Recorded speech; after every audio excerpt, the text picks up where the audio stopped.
Assalamualaikum warahmatullahi wabarakatuh. Perkenalkan, nama saya Amelia. Saya dari 12 MIPA 4. Di sini saya akan menjelaskan pelajaran sejarah wajib Indonesia dari materi awal hingga materi akhir semester ganjil dengan guru pembimbing Ibu Sri Marsiah. Selamat menyaksikan. Materi kali ini yang akan saya bahas yaitu pertama, upaya mempertahankan kemerdekaan Indonesia dari ancaman disintegrasi massa. Kedua, tokoh-tokoh dan perannya dalam upaya memperjuangkan dan mempertahankan kemerdekaan Indonesia. Ketiga, Indonesia pada masa demokrasi liberal atau parlementer. Keempat, Indonesia pada masa demokrasi terpimpin. Kelima, Indonesia pada masa Orde Baru. Keenam, Indonesia pada masa reformasi. Disintegrasi adalah keadaan tidak bersatu padu yang menghilangnya keutuhan atau persatuan serta menyebabkan perpecahan. Sedangkan disintegrasi bangsa adalah suatu keadaan ketika suatu bangsa atau negara mengalami perpecahan atau dapat didefinisikan sebagai keadaan atau kondisi ketika persatuan suatu bangsa sudah hilang sehingga bangsa tersebut terpecah belah atau tidak dapat bersatu padu.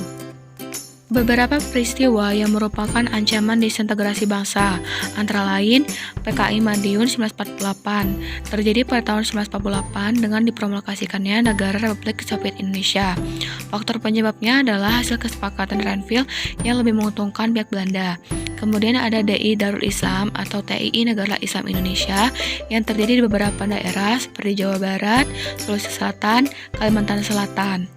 Kemudian ada APRA atau Angkatan Perang Ratu Andil terjadi pada tanggal 23 Januari 1990. Latar belakangi adanya tentara Pasundan dan menolak dibubarkannya Pasundan dipimpin oleh Kapten Raymond Westerling. Kemudian ada pemberontakan Andi Aziz terjadi pada tanggal 5 Januari 1950. Latar belakangi menyerang gedung tempat berlangsungnya sidang kabinet pemimpinnya adalah Andi Aziz. Kemudian ada RMS atau Republik Maluku Selatan terjadi pada tanggal 25 April 1950. Latar belakangnya tidak puas dengan terjadinya proses kembali ke NKRI. Selanjutnya Permesta atau Piagam Perjuangan Rakyat Semesta terjadi pada tanggal 7 Februari 1958 di latar belakangi masyarakat Manado yang tidak puas dengan keadaan ekonomi. Kemudian mengatasi disintegrasi bangsa, yaitu dengan cara hukum di Indonesia harus tegas serta tidak menimbulkan perpecahan. Disintegrasi wilayah dan ideologi, upaya integrasi nasional harus dijalankan semaksimal mungkin dan dilakukan oleh setiap warga negara. Hukum di Indonesia harus berdasarkan Pancasila dan tidak untuk kepentingan golongan ataupun pribadi, melainkan untuk kepentingan negara. Kemudian meningkatkan rasa nasionalisme, keadilan harus dijunjung tinggi, dan tidak ada penyalahgunaan hukum ataupun penindasan toleransi antar agama, suku, ras harus ditingkatkan.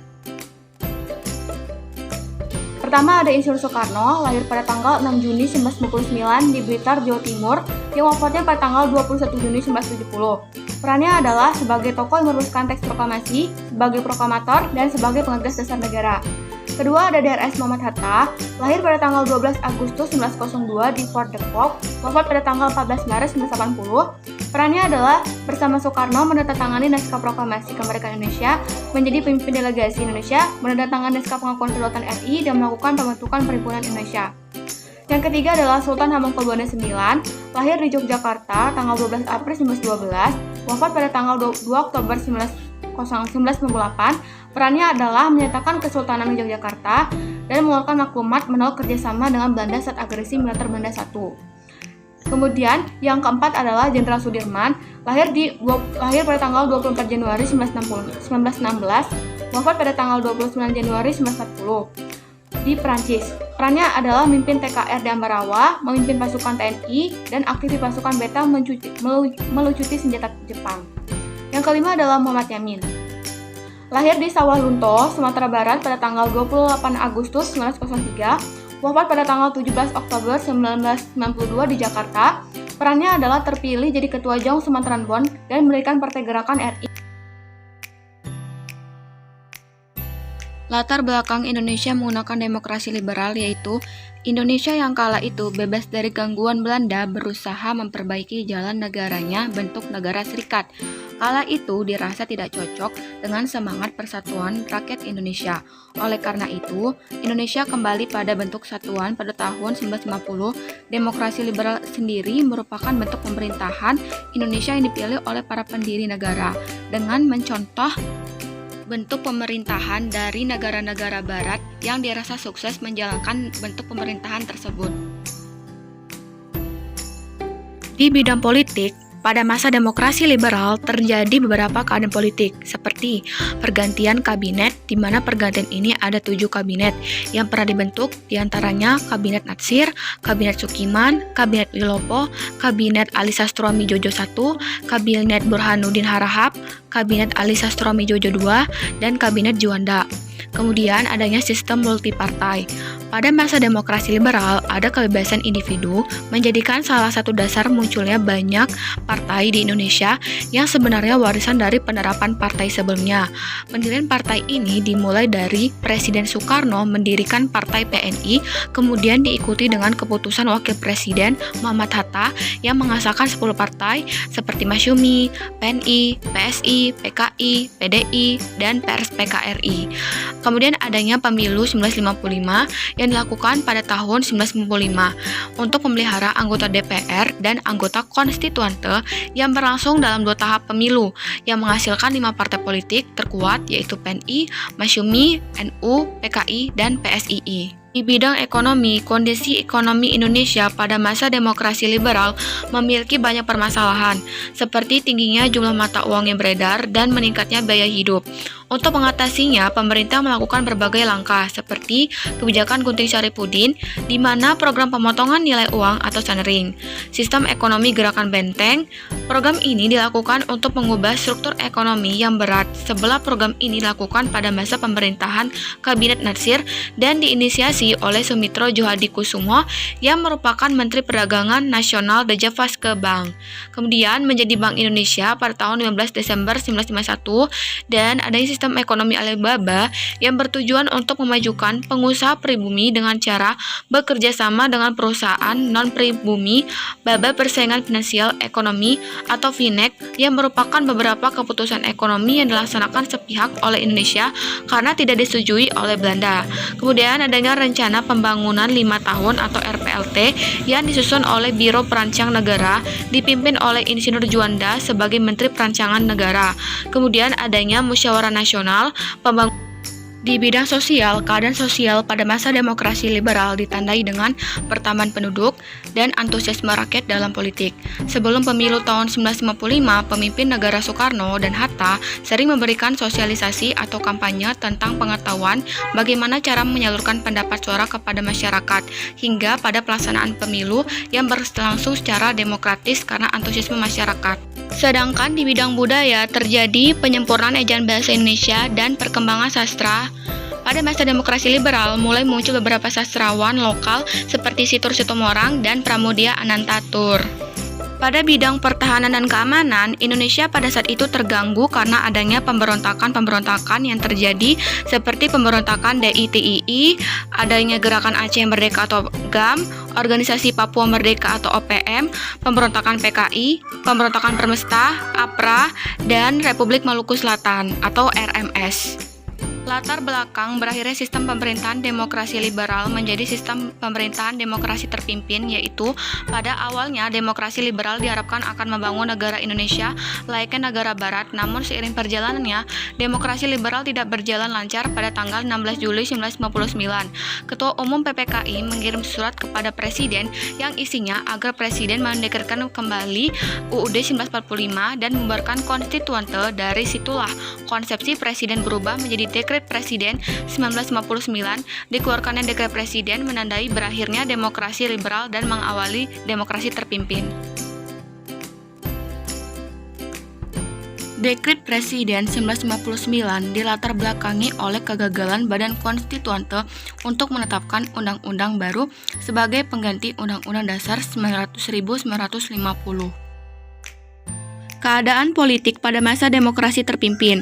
1. Pembentukan MPRS. 2. Pembentukan DPRGR, pembubaran DPR. 3. Permasyarakatan ajaran Nasakom. 4. Pembentukan Kabinet Kerja. 5. Pembentukan Front Nasional. 6. Pembentukan Dewan Perancang Nasional atau Depernas. 7. Pembubaran Masyumi dan PSI. Pada bidang ekonomi terjadi pembentukan Badan Perancangan Pembangunan Nasional atau Bappenas, penurunan nilai uang atau devaluasi, kenaikan laju inflasi, deklarasi ekonomi atau dekon, meningkatkan perdagangan dan perkreditan luar negeri.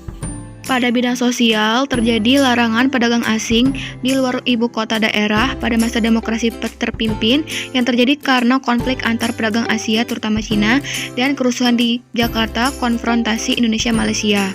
Di bidang budaya, terjadi pelarangan musik dan tarian, kesenian yang terjadi karena pengaruh Partai Komunis Indonesia, konflik Lekra dengan Meni Kebu. Sedangkan di bidang pertahanan dan keamanan terjadi keterlibatan ABRI dalam bidang politik semakin nyata. Latar belakang Indonesia pada masa Orde Baru adalah Orde Baru menggantikan Orde Lama yang merujuk kepada era pemerintahan Soekarno. Lahirnya Orde Baru diawali dengan dikeluarkannya Surat Perintah 11 Maret 1966.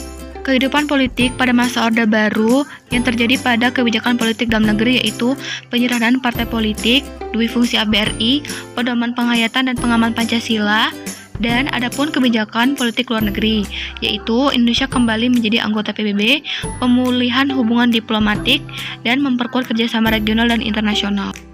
Sedangkan pada kehidupan ekonomi, adanya rencana pembangunan 5 tahun atau Repelita, dan adanya suatu perubahan cara bercocok tanam dari cara tradisional ke cara modern. Pada masa pemerintahan Orde Baru bidang sosial budaya terdapat adanya diskriminasi terhadap kaum Tionghoa, seperti masyarakat keturunan Tionghoa yang tinggal di Indonesia harus merubah nama Cinanya menjadi nama Indonesia.